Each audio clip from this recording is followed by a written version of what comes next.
My name is Vince Walden. I'm CEO of KonaAI. We've got a great presentation discussion that's going to be moderated by Tom Fox, who just came out with a new book, if you haven't heard, Upping Your Game, How Compliance and Risk Management Professionals Move to 2030 and Beyond. So with that, Tom, let me turn it over to you. We'll do quick introductions of this group and go from there. So why don't you start off, Tom, and take us through? Sure. So my name is Tom Fox. I'm, as Vince said, the author of Upping Your Game, How Compliance and Risk Management Can Move to 2030 and Beyond. I'm the voice of compliance and the founder of the Compliance Podcast Network. Very Matt? good. Hi, I'm Matt Galvin. I'm formerly the counsel for compliance and data analytics for the fraud section and formerly chief ethics and compliance officer for AB InBev. Recently, with my partner here, Carl Hahn, co-founded Gentic Global Advisors, and I help clients both find ways to modernize and digitalize their legal and compliance programs, and then we also help manage the risks of technology within companies. Thanks, Matt. And I'm happy to follow on with my partner, Matt Galvin. We founded Gentic Global Advisors about almost a month ago to the day. So it's delightful to join our good friends from KonaAI, Hemma, as well as our leader, Tom Fox, on this webinar. I'll just follow on from Matt. I was, until January of this year, the chief ethics and compliance officer at Northrop Grumman, a very large aerospace and defense firm, 100,000 plus employees, multinational operations. And in that role, ran the gamut of the enterprise-wide compliance program, from risk assessments, data and analytics, training and education, and operational controls and procedures, and was also heavily involved in helping the company establish a leadership position in the governance, the assessment, governance, and mitigation of the risks related to artificial intelligence and emerging technology, risks that need to be effectively managed to capture the tremendous opportunities and capability of that technology. Thanks. Hemma, you've had some exciting news as well. Yeah, lots of exciting things to celebrate. So lovely to be here, gentlemen. Thank you. I am Hemma Lomax. I recently started at Docusign as the head of their global ethics and compliance function. So having a lot of fun there. Previously served in a similar role at Zendesk. I've been at Snapchat and Disney. And before that, I was in the enforcement division at the SEC, prosecuting for about 11 years. That's my US experience. You can probably tell I've got a British past as well. We'll stick with that. And just very happy to be here talking about these really important topics. Thanks. And could you give us a teaser on your podcast? Yes. So Tom and I know each other well because Tom has helped me launch my podcast career, first with Great Women in Compliance. I co-host that with Lisa Fine. It was founded with Tom and Mary Shirley. I also have another podcast called Unless the Podcast, but stay tuned because Tom is my next guest for that one. So, Why don't you kick us off, Tom? It's all you. So after the president's announcement of the suspension of FCPA enforcement in early February, Wei Chen wrote a blog post where she challenged compliance officers that now we are at an inflection point and we have to move to a new level. And she literally said, it's time to up your game. I thought a long time about what Wei said, and she is, in my mind, one of the very top commentators in compliance. So I decided to take that challenge up, and that challenge led to the book that Vince mentioned, Upping Your Game. What I wanted to do with the book was take where we are currently with AI, what we have with current compliance, different program features, and how we can use AI literally now to up all of our games. And these are the commentators I interviewed for the book: Andrew McBride, Carl Hahn, Jack Lambda, Eric Seidel, Vince, Matt, and Hemma. And they each had some just incredible phrases that we're going to talk about throughout this podcast. And let me start with Carl, because he has this phrase that if it's not trademarked, it should be, because it's whatever you do, what's the business value? And he's going to talk about that. Vince said it's time to do more with less and drive real business value. Matt, with all of his both private sector and government experience, from reactive gatekeeping to proactive risk intelligence. And Hemma had one of the best insights I've ever seen around compliance education, compliance communication, and compliance training. And what's the user experience? What's the employee experience? and what's the customer experience? And she's going to talk about that in a few moments as well. Could we go to the next slide? So embedding compliance, and we have to credit our friend and colleague, Andrew McBride, for saying this is really the holy grail.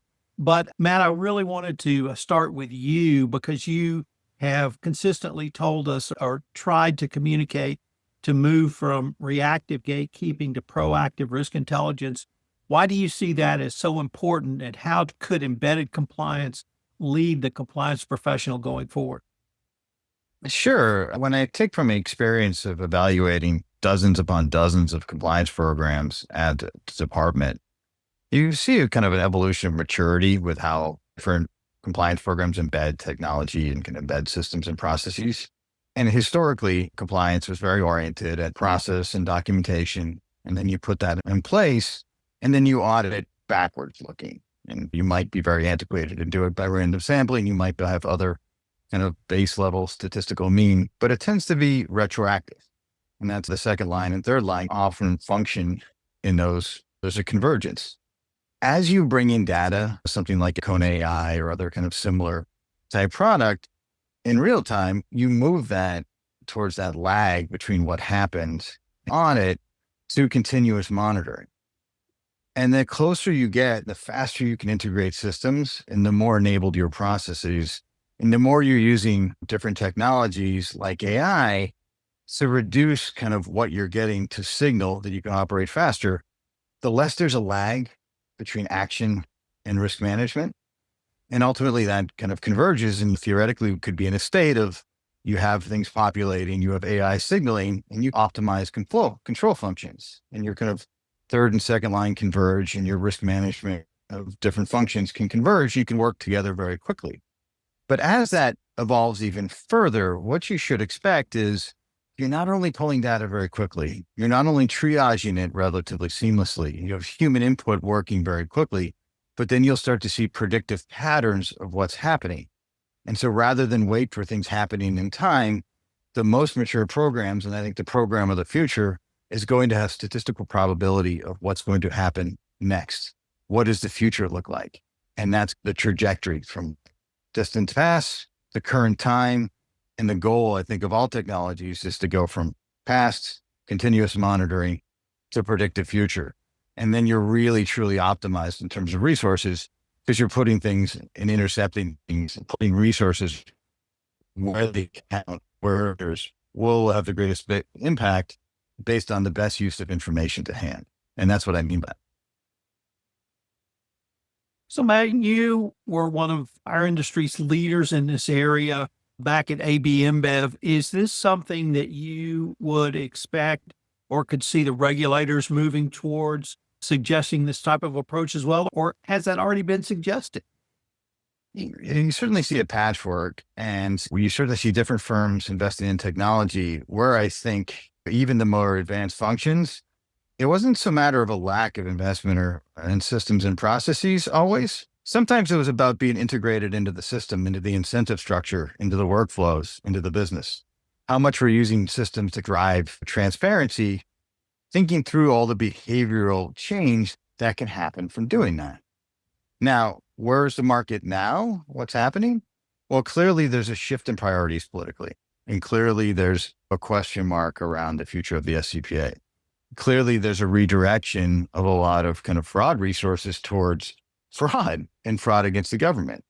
What does that mean for the compliance officer? Well, I think you need to stay relevant to your business. You need to be commercial, and you need to look in your rank and file. And I talk to a lot of our clients. They're like, we're under pressure from the business. And when I look at if we do more towards a recessionary environment, that pressure is only going to increase because businesses are going to have to make tough decisions over where to cut resources. We've operated under both a good economy and kind of a golden age of compliance for some time. But what does that mean for you? Well, the good news is that a lot of compliance doesn't work. A lot of compliance isn't looking at effectiveness. A lot of compliance is process. And it's a really good time to say, the chance of any sort of deep dive by a regulator like SEC or certainly someone like me coming in the short term particularly for US-based companies, is significantly reduced. The teacher's not necessarily checking the homework with the fervency that the teacher was checking it 3-4 months ago. But you can't message, we're not going to be compliant, we're not going to do it. But what you can message is, well, there's a huge convergence and huge acceleration of revolutionary technology. Instead of saying, I'm not going to do compliance or I'm not going to cut compliance, what you can say is, I can reduce what isn't effective kind of pure managers. I can replace it with technology. I can innovate much in the way you're under pressure to innovate in sales, in logistics, supply chain, security. All of these things are innovating very quickly. Compliance should be no different. And now's a good time to say, the better thing to do is to cut the resources that I can't show are effective and add resources and replace them with much more effective resources. Because that change, it's hard to do. Because one of the hardest things for a CISO to do is cut stuff. We don't like it. We like to add process, add documentation, add. Reducing is hard, but now is a good time to reduce. And when I think about what's the next version of a meme who's going to come review your compliance programs, they're going to be tech native. They're going to be potentially expected. AI will have been around for a while. Antiquated solutions will not age well in a period of radical change. And so if you want to be relevant to your business and build a program that will survive the next round of scrutiny, it takes time to get this stuff in place. So now's the time to cut. Now's the time to innovate. Now's the time to be super efficient and relevant to the business. And I think if you redesign how you think about risk management, there's huge opportunities to bring in something like a KonaAI, to bring in something that's going to age well and learn and evolve effectively going forward. Carl, you recently moved from the corporate world into a different role. How do you see embedded compliance and really the thoughts that Matt had about being at this point where we may need to do things a little bit differently? How are you communicating that to the marketplace? Yeah, so I think Matt made a great series of points, and I could see Hemma nodding down there too. It'll be great to see her perspective from somebody who's taking on the role inside a complex organization. But from my standpoint, having led the compliance function and the ethics function in Northrop Grumman for many years, I think it's time for a pivot. I think Matt talked about a new way of being. But let me just zoom out here and talk a little bit about the role of the compliance officer and the compliance function. And it's been interesting, frankly, Tom, talking to many different companies since I left Northrop Grumman in January. And I still think there's a lot of active conversation going on as to where does a compliance function sit within a company? What is its line of reporting? What is its access to resources and IT tools? And what tables is compliance sitting at? So let me suggest a couple of things for folks on this call to think about. Everybody's going to be in a slightly different place. Someone that may be exactly where I'm going. But I think the future of compliance is you should resist, and I will say that intentionally, you should resist being positioned as a staff overhead function that simply spends money and tells people to do things that they don't really want to do. I to be really practical about it, walking into the C-suite and talking about the latest regulatory burden that's going to cost X amount of money, you literally feel the energy draining out of the room and all the heads going down because people are like, this is just, I get it. I understand. We're a values-based company. We want to do the right thing. We want to protect our shareholders. But where's the upside here? Where is the happy ending for this narrative that you're telling us, compliance T? So I think the pivot here is this process of embedding. And I would suggest that there's some practical things that can be done along those lines. What does that mean? So from my standpoint and my experience, it meant and you could use the phrase elbow your way to the table or persuade folks that there needs to be an extra seat at the table. When there's the operational T, your global operations council or something effective, something similar to that, where they're talking about organizational operations, organizational IT strategy, AI strategy would be part of that. And you know what? Risk is part of all of that. And what is risk? Risk then folds into compliance, which folds into controls, which folds into training and education. And now you're talking about all those issues in the context of the overall strategy. And the goal is if you're better at managing risk and all its attendant consequences, then you are going to be ahead on achieving your strategy. And that means better business results. That's the business value. That's what I was talking about with Tom, because now you pivoted from being an overhead function in the department, and it's unfair, but some people will always think in their head, the Department of No to Department of this is how we're going to get there. This is how we're going to succeed and how we're going to use tech and other tools just to get better at this whole risk equations, which is so incredibly complex and volatile now. So I would encourage folks to think about who is running operations in your company. What are the authoritative bodies that set direction and policy? How can you participate in those? I would offer another suggestion. If there's a digital transformation team, I got on that too, right? Go talk to the head of digital transformation. You don't think you need me, but you do. You've got IT issues, you privacy issues, you security issues, and you risk issues. And you're not going to transform truly effectively unless you have people flying along with you in parallel, in tandem to manage those issues. So I think this, again, like Matt said, is actually an ideal point in time. Maybe an unprecedented point in time to really jump in and reimagine how you're thinking about roles, responsibilities, and structure. And Hemma, not only is this a unique point in time, it's a unique point in time where you have started a new job with a company that, frankly, may be one of the most well-known in the legal world, maybe one of the most well-known in the corporate world, at least for those dealing with contracts. The name Docusign is ubiquitous. So stepping into this role at this point in time, where do you see it? Well, what a lovely moment in time in history to be stepping into a role like this. And like you said, with a brand that already is trying to improve the customer experience when it comes to legal, unlocking agreements, making of agreements safer. So yeah, I feel very excited about my role, but more excited about what Matt and Carl have been talking about in terms of the inflection point for the compliance function and what we should be doing differently.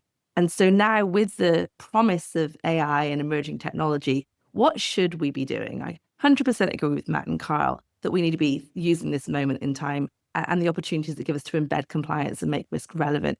I'd also say this is a time to really ask ourselves some tough questions about what is the function of compliance. And along the lines of what they said, I very much see compliance as a service. We need not think so much about ourselves and navel gazing about how we can please the regulators or please the audit committee, but really think about the people that we're serving. And that, in my mind, falls into two buckets. Firstly, it falls into the employee bucket, the employee experience. And secondly, the end customer, the customer experience. What do I mean by that? DocuSign's a good example. They really think about a gorgeous UX so that the person using the agreements can make agreements quickly. They can get where they want to go swiftly and safely. And Carl mentioned that in terms of getting people where they want to go.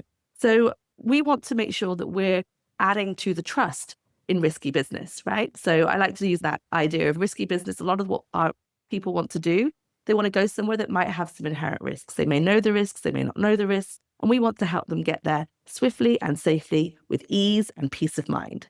Now that's the vision. That's the starting with the future in mind. And now we can unpack, well, how are we going to transform where we are today to bridge that gap? I like to say, how are we as compliance officers going to operationalize our best intentions and leverage the tech to do so? Well, the first is to have the North Star of being useful. I'm going to say decision useful. What we want to do is allow those employees and the customers on their journey to make fully informed, real-time decisions about risk and opportunity. And as Carl rightly said, every opportunity has risk. So it's certainly something you have to think about together. We want to be the office of unlock, not the office of block or no, as Carl said, right? So literally what I want to do in my role is be seen as the person that helps to unlock deals, unlock industries, unlock regions, unlock capacity, unlock, again, safe and swift decision-making. So how are we going to be effective at being decision useful? That's the question I have on my mind as I start my new role. There's a couple of things we need to do there. We need to collect, store, analyze information, maybe clean up some of the information we've already collected over time. Then we need to make that information decision useful. And if you design for decision usefulness, you might collect different information, you might store it differently, and you might analyze it differently. That's one point. We also are not just in the business of giving out information, we're trying to crowdsource risk intelligence back in.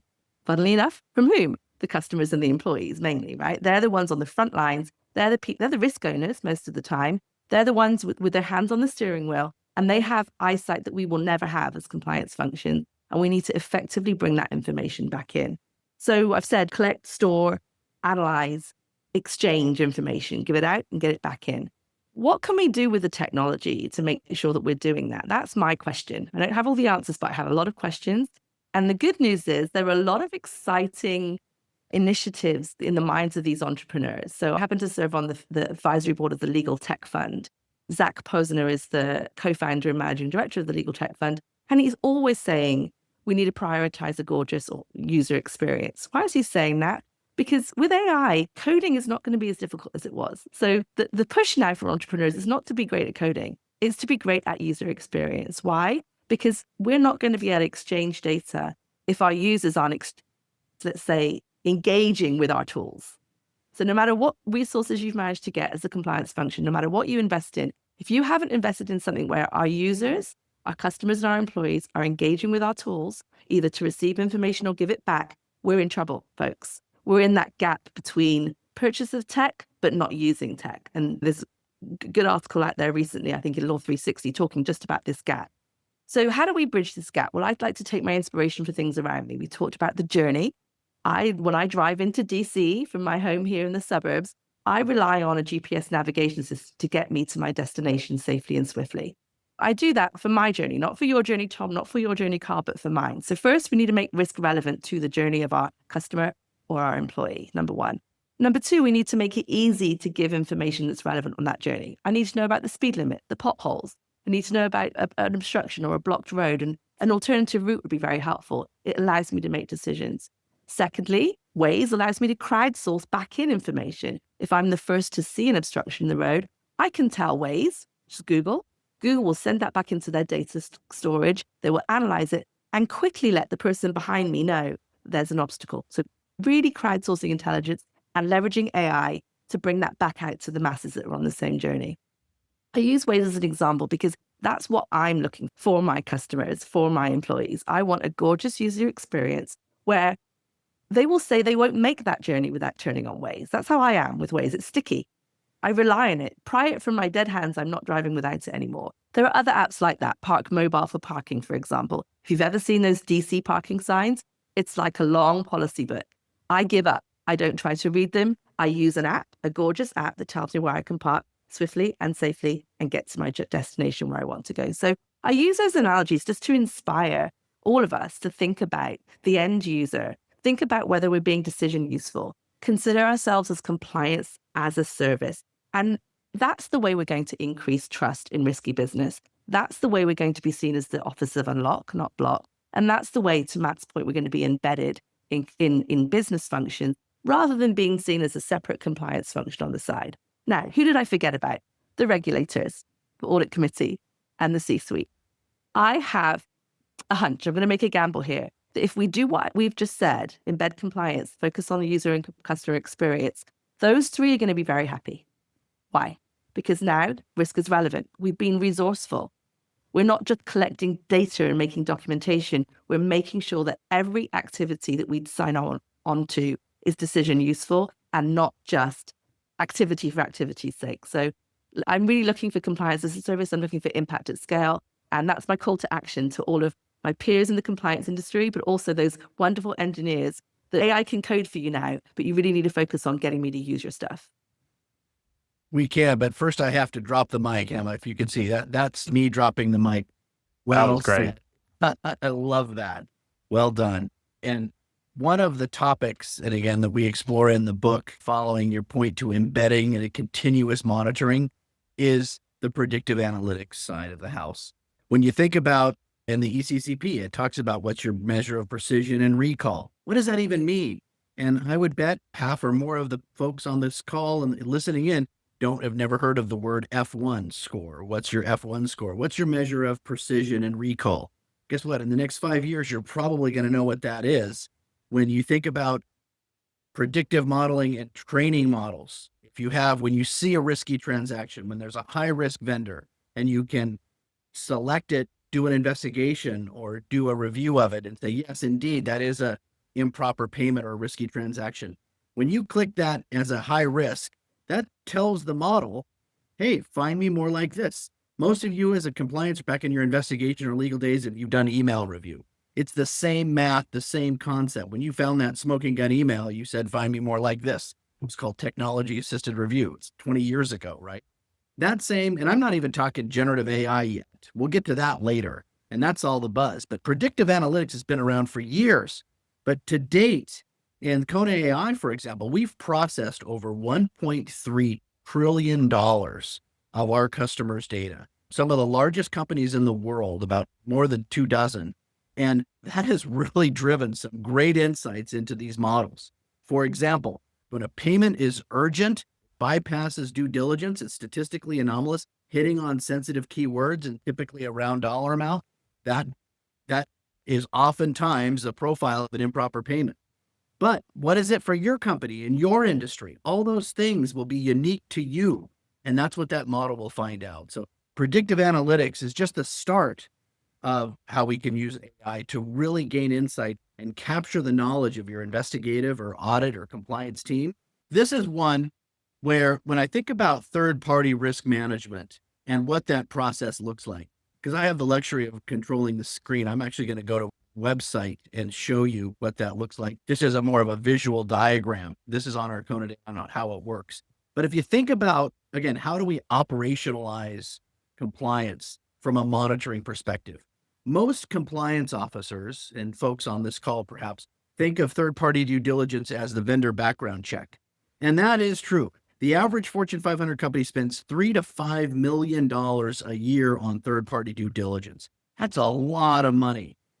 But let me ask you on the phone or listening, where does the fraud happen? Does the fraud happen during due diligence, when you do a background check on them, or when you actually exchange money?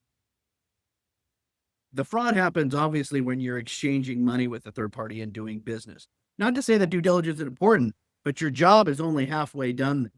And when you think about having a continuous data-driven compliance program, thinking that just due diligence checks is all you need is silly, frankly, and not relevant. And it's an opportunity to change up the game. Perhaps do less. If you've got 10, 15 people sitting in a room doing due diligence checks offshore or in an office somewhere, that is ripe for AI. And actually doing it throughout the process, where here on the left, for example, tying into your financial accounting ERP system data, your SAPs and your Oracles, pulling in your due diligence data. Show me your high risk transaction, your case management, anything that government entities, your OFAC lists, etc. Give me your previous investigations, your whistleblower hotline. We've got one large company. It's actually one of the largest mineral and mining companies in the world that basically pulls in over 20 different data sources, not just their financial accounting, but 20 different risk indicators to give them the type of robust metrics that they can see. And then there's this idea of objective review. Then we can risk score it. Again, show me a transaction that is urgent, statistically anomalous, hitting on keywords, etc., from a 200,000 invoices to show me the top 10. And it's an objective, repeatable process. That's part one. Part two is let's make it beautiful. Great EUX. Hemma, that's why I dropped the mic. And I'm constantly talking to my developers. We got to get to things within 3 mouse clicks. And again, we're not there yet. We're still improving. But making that end user experience easy for the attorney, and the compliance professional, intuitive, easy to use dashboards, that's key. And then as you tag it, the system learns. That's what I mean by a process and continuous control around third-party risk, whether that's vendor process, which accountants call procure to pay, your distributors or customer process, which is your order to cash cycle, or even your employees, your T&E or your salaries and payroll. This model works for those three entities, your vendors, customers, and employees. Tom? I would just jump in, Vince, that the whole user, to me, that was a brilliant point made by Hemma. The whole user experience, employee experience, and customer experience, that is going to come way up the curve. And I know you said we were going to get the LLMs, but having that intuitive, democratized conversational interface with this flow that we're seeing is not going to become a nice to have. It's going to become an expectation when everybody in their own personal lives is just querying a platform and getting all kinds of sophisticated advice and package summaries and briefings in advance. So I think that's the direction we're heading in, and I'm glad to hear you talk about it. I'll just add one thing that I didn't talk about. Sure. There's been a lot of focus on legal tech on the admin experience. Also very important, right? The compliance officer needs to be able to navigate this on the back end. But again, if you want to win me over, help me help the person I need to help, right? There's a kind of a chain reaction there. So it's not about making life easier for the admin and you've sold it to me. Because again, if I'm not helping my customers and their customers, I'm in trouble. That's right, Hemma. And every project that we do, for example, IT, or at least the custodian owners of the data, if I don't have a direct conversation or dialogue with the SAP administrator or the Oracle administrator, this ain't going to work, period. And so it's important that we talked about this at the beginning, I think, and Matt, Carl, you did, getting invited to the party. Compliance professionals need to get invited to the party. If there's an ERP system or a digital transformation initiative going on in the company where they're designing the financial accounting system or integrating a new data warehouse, compliance should be in those meetings, but you got to have something relevant. You got to have a reason to be there. And Carl, as you described, hey, there's going to be a whole bunch of roadblocks that I can eliminate for you up front so that they don't bite you down the road. Those are the reasons. Really getting invited to the party, is how I framed it in the past, is so important, especially now in this environment. Vince, on that theme, there is a question in the Q&A. Yeah, I was on that theme. Roger says, how do you overcome resistance from business process owners who are territorial and don't want friction? That's like the plausible deniability argument, right? I explained that to Matt Galvin a couple months ago. We didn't want to do it because we didn't want you to find anything. Guys, what do you guys think in terms of convincing the product owners? And again, you can't be a jerk about it, right? You can't say, I must do it because I am compliance. No, that doesn't work, because you'll have a hint of anger and a residue of anger that could haunt you later. You got to work with them as a team and show them the value, show them the types of analytics that you could run to bring transparency into the business, not from a fear factor. Going back to what Wei Chen said, your compliance program should no longer be based on fear. It should be based on value. Focus on the value. So go ahead, Matt. I think it should also be based on empathy. You have to understand what the business problems are with the group that you're trying to work with. We had great success at AB InBev in integrating systems early on because we brought IT in, and the heads had targeted part of their compensation been by supporting the kind of underlying compliance platform. And they had keys to the sales systems. They had the keys to the digital marketing systems. They had the keys to all the systems I needed to do my kind of privacy compliance infrastructure. By getting on board, I could get a lot of data systems. Then I'm going to component parts of the company. I'm going to the sales team already knowing what their data says, perhaps than they do themselves. Already running atoms and kind of margins for distribution channels within my company, knowing where they might have weakness, knowing the bottom line might not be as strong as it should be, perhaps for lack of sales optimization, perhaps for compliance reasons. But I would go and have more detailed discussions with stakeholders using the data. And that's the power of that. Then you can bring it to them. One of the most early on in the Brew Right journey, we had compliance committees all throughout the organization, and Africa had its compliance committee. And very quickly, we identify issues across procurement of just subcontracting to get around kind of baseline diligence and checks, a very classic control problem. Having the data on that and having just presented that, not from clients, but from IT to the head of procurement, using a system built by compliance, was a really effective piece of advocacy by compliance where we didn't have to be the bad guy. Merely by presenting data and transparency, you inform a discussion and you get to the better outcome much quicker. So different strategies. But again, as I said, you don't necessarily go in heavy right now, particularly not read the room in the moment, right? Now's the time we have to figure out how we're going to grow and manage uncertainty. You need to be a partner in generating certainty. And you can do that by having control, having transparency, data, understanding how you, and in a way, bringing everyone together to solve a compliance. Yeah. I piggyback on that, and maybe I can answer John Z's question in a similar vein in the chat. So exactly what Matt said, again, our best intentions are always to partner with our cross-functional units to do this, but how do we operationalize that? I think about this a lot, right? Just one layer down, what can we actually do to make that seamless and less friction? I mentioned being the office of unlock earlier, but I'll be honest, it's not about me or compliance. It's about all of these functions being the office of unlock together. It's a movement, right? It's a motion that we should all be doing together in service of the business. And so the shared language alone, just the branding, we're all the office of unlock together. What we're doing here is unlocking a deal. It focuses the mind of an otherwise disparate group of functions with different priorities, different objectives and key results. Actually, if we all come together to unlock a deal, an industry, a market, we can operate differently. And so to John's question, he's a UX professional. He's asking about carrying the torch and understanding the things he needs to do his job, legal and compliance. Again, oh no, before I can do my job, Hemma, I need to deal with your people to find out whether I've hit on privacy. He's not wrong. But again, there's a purpose behind that. That question that John's asking legal is just to get one notch further to being the office of unlock and helping our people get where they want to go. So I'm not saying that's the panacea, but in terms of strategies, that's one thing I'm experimenting with, is not calling compliance the office of unlock, calling all of us the office of unlock, right? And all of us focusing our mind on helping people get where they want to go. This is where you make everything relevant: risk, US, IT, ER, HR. We're all in service of unlocking markets. And this is such an important issue, right? Change management and organizational transformation. It's as important as the tech, and maybe more important than the tech, frankly. It's the ball game.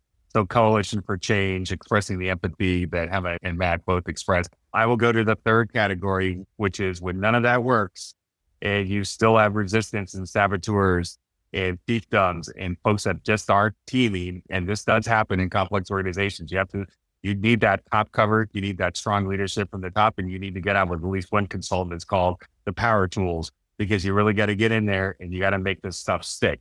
Whereas teaming is a value number one. It's how you're going to be evaluated. It's what success looks like, and behaviors that cut against that you want to disincentivize that. And that is the harder piece. And that's what I see missing in some of these projects. So you get these outliers and you get the less than full implementation. And you actually, in some cases, get actions that actually undermine the ultimate goal. And that's why our business world is littered with lots of failed ID projects. So let's avoid that. And Carl, I want to maybe ask you to lead off this with, once again, your trademarked phrase. And once again, if it's not trademarked, you should. What's the business value?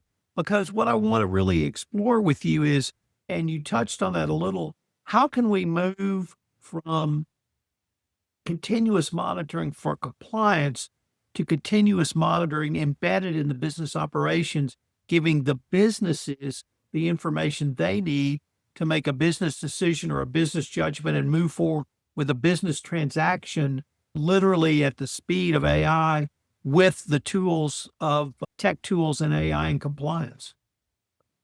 Yeah, so this is going to be a really evolving area, and for organizations generally, whether it's your CIO's office or your digital transformation teams, and the compliance issues come into that, and there's a compliance aspect to it. So by assumption that this is a sophisticated audience, I can see it in the questions already. So you're not unaware of the obvious fact that when you're using AI, when you're using algorithms training on data sets, that the behaviors and the outputs of the AI will change over time as the feedback loops goes into the math, as the math continues to change. And frankly, we've seen examples of where the AI is working as a responsible adult on Monday. It's an irresponsible teenager by Friday, and you got completely taken by surprise, right? So continuous monitoring and supervision is going to be a fundamental function of a strong governance process. The governance process cannot be static. You can't say, look, I got this use case, I approved this model, I mitigated these consequences, I rolled out some training, and now I'm done. I move on to the next use case. You got to go back. And in fact, when we were looking at pilot programs, Tom and Northrop, we would say, you teams, you got to give us the report card. What is happening with this bot? What actually happened out there in the wild? What kind of outputs did we get? What kind of adverse consequences? What kind of mistakes were made? What's the feedback loop? And you have to do that. Now, that's somewhat anecdotal, and it is somewhat episodic. That's hard. And it's a big human. It's very focused on human resources, which is also hard. I think what needs to happen here, and people are actively talking about this, right, in the professional community and the research community, is how do you bring in test and evaluation? Think about, I came from a company that makes advanced aircraft, right? You have a lot of test and evaluation and quality control processes on those airplanes before they go into air, or on anything, frankly, that goes into space where you can't get it back. What does that look like in an AI world? How is it that we are continuously monitoring the performance of models, the feedback loops on models, the adjustments of their performance, and the quality of those outputs? And that's critical, because you're going to have outputs that your employees are relying on.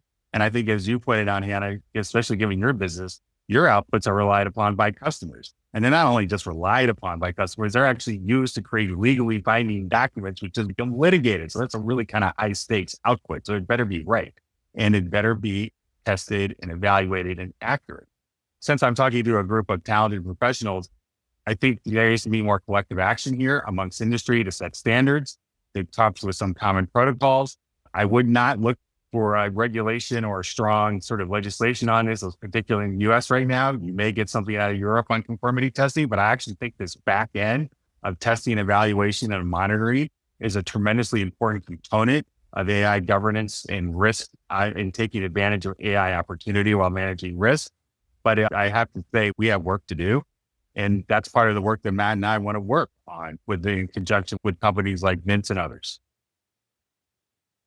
Matt, what do you see in terms of moving the compliance function into the business operations so that you can truly have that seamless experience at the business level? I think there's what we're seeing and then what we're expecting to see. I think as businesses radically adopt AI, a lot of connections I think people are going to have are going to be filtered through some sort of generative AI copilot. And you're going to ask the generative AI copilot based upon available data, what are sales projections? You're going to ask, what's the marketing? What are the kind of biometrics of the information going to be on demand? That's going to create different opportunities for compliance to embed themselves with the workplace copilot or the workplace generative AI bot. You see, we're at a weird adolescence now where you think of like policies. And a lot of policies now, it's you or your outside counsel is probably using a generated by you generate a policy. You might touch it up, put it in place, but then you're going to have it into some sort of chatbot that's going to filter it and translate it for people, which is funny, right? Because you have a bot creating a policy to a human that's putting us in a bot's translating that policy to a human. And this weird inefficiencies in this adolescence that we're growing up in. I think we're going to see a convergence of that. And indeed, okay, very creatively, what is a business record? What is a business communication? How is compliance interposed in that? Are people asking two different questions about what is the commercial kind of question and what is the compliance advice? Or is that merging? How does privilege advice work in that? How do investments work in that? What sort of sources do I have given that kind of real-time feed to monitor risk more broadly? I think all of this is going to be rediscussed in the next couple of years. And it's a really, truly exciting time to be in compliance because I think none of what we're doing is obsolete really quickly. But that doesn't mean you need huge budgets because you just need to figure out how to work with the business to capture what they're doing quickly. And that's what I think compliance programs like. So, Hemma, this is really what I wanted to at least start with you on because you've been so passionate in this webinar, even about the experiences of the ultimate audience. And you've listed multiple audiences. You've listed employees. You have listed customers.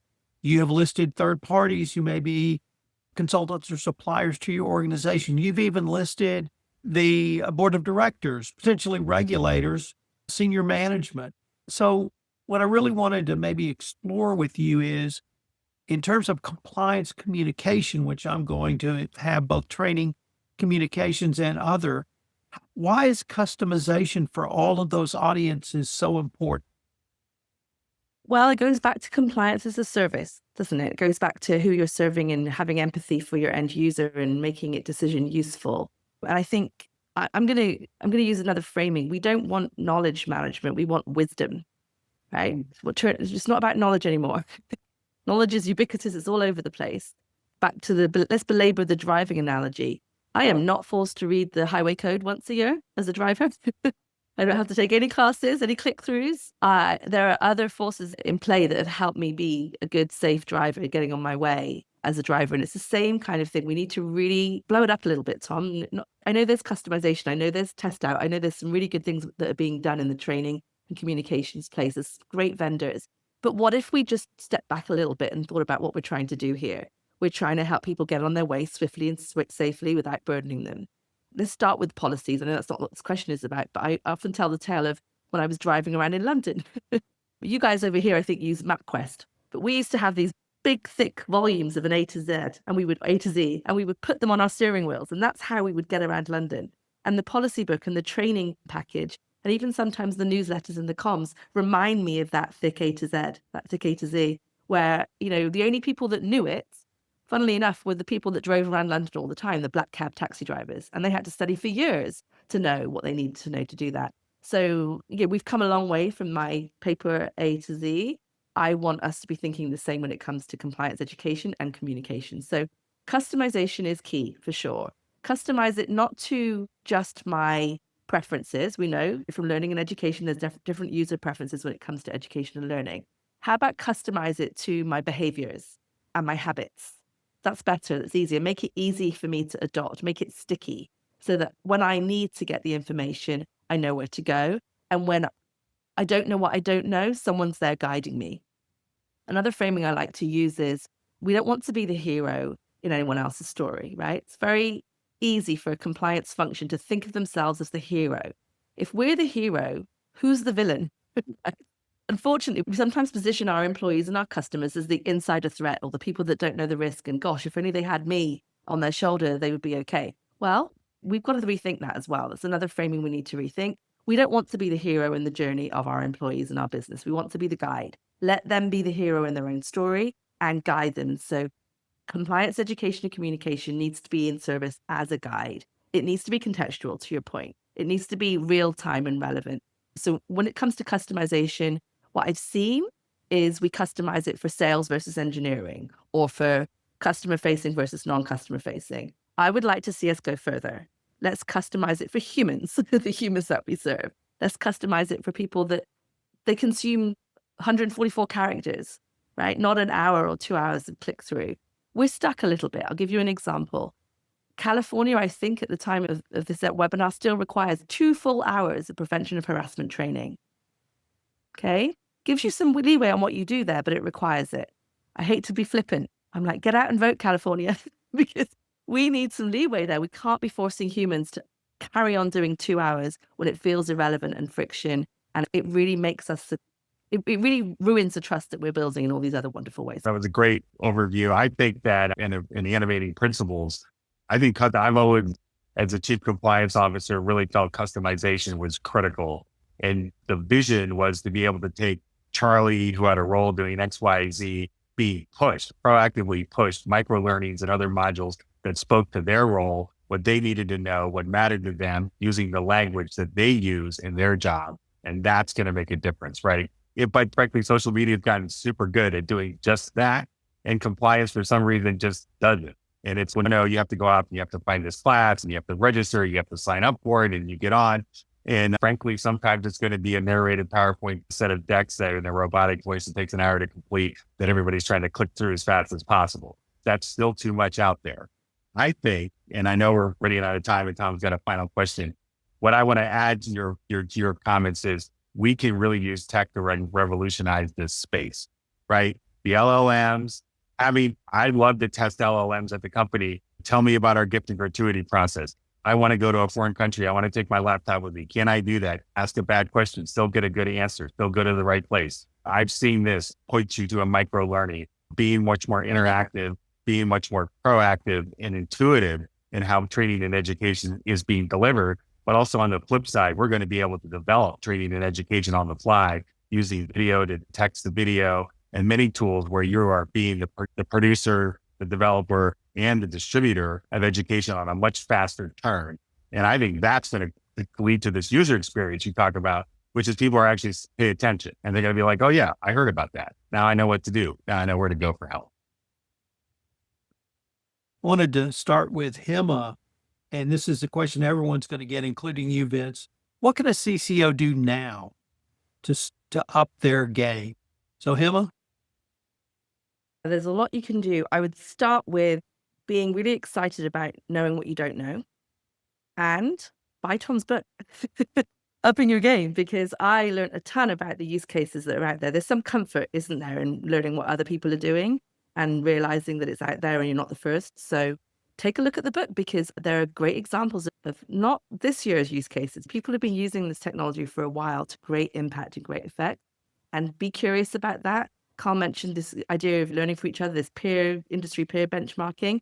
Tom's book helps you with that. Hopefully it will inspire you to go do more of your own. Make friends across the industry. You are not alone in compliance, even though it sometimes feels that way. So I would say make friends and be curious, because opportunity is out there.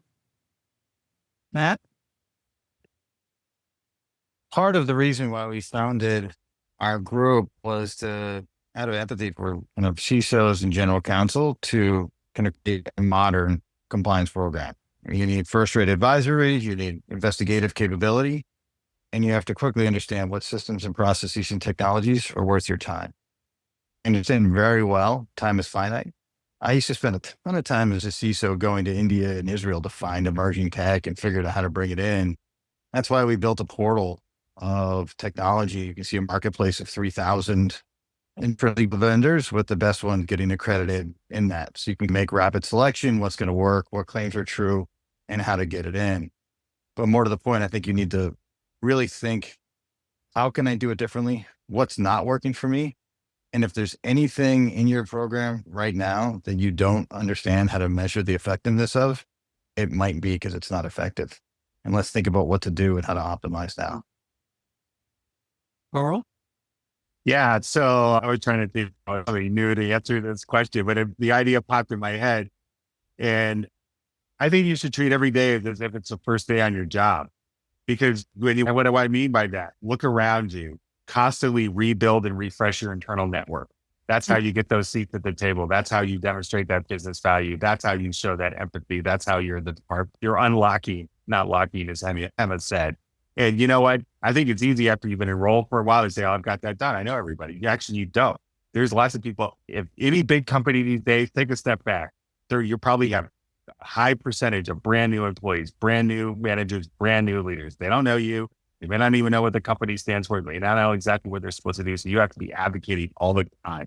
Every day is day one. Every day is rebuild your network. Every day it's go out there, prove that you are that trusted advisor. And that will give you a lot of credibility to launch the programs in the next phase. The Kerrville High School football coach says you have to earn it every day. And I just heard you say that, Carl. There you go. Vince, I'm going to pitch it back to you to answer that question and take us home. All right. Thanks, Tom. And first off, I appreciate Tom, KonaAI, great opportunity to sponsor this book. So we thank you for that. And it was almost like my mantra was in that forward introduction, because I think given the times, it's absolutely critical that we're demonstrating value to the business. By design, as we think about chatbots and what they mean, not only for unstructured data, but for structured data. And no one's calling it an LTM or a large transaction model mixed with a large language model, but that's our future. You'll hear it here first. I'm really excited. So KonaAI, for example, just recently teamed with a company by the name of Covisint, who's investing tens of millions of dollars into KonaAI. We are very excited. And you'll be hearing this in a press release soon, but they are a Gentic AI company that is focused on helping us build these large language models, taking both structured and unstructured data together to make the user interface, Hemma, as you described, easy and seamless, and not just predictive. And we didn't really get into this on that much, but with LLM, specifically in the company domain, we can even get to prescriptive. So here's the risk that we see. And by the way, a peer company had this issue 5 years ago, and here's what they did. Here are some things that you might want to consider. Now, it takes a lot of training, and it takes a lot. Bot building is not cheap. It takes investment, but we are doing that investment, and we are so excited to work with companies to hear their problems. I want to hear your challenges. What bots do you want to create? Our window is open. We want to hear your business challenges in compliance, because there's so much we can do with both agentic AI, predictive modeling, and just good old machine learning to really tackle some of these challenges. So it is, Carl, as you said, it's like a first day at work. It's an exciting time. The regulatory environment, whatever it is, you can't measure. Your values don't change. So keep up the good fight. Tom, back to you. Thanks everybody for your time on this. And I think we can probably close it out. Thanks, everyone. And if you'd like any more information, check out www.KonaAI.com. You can check out my book on Amazon.com, Upping Your Game by Tom Fox.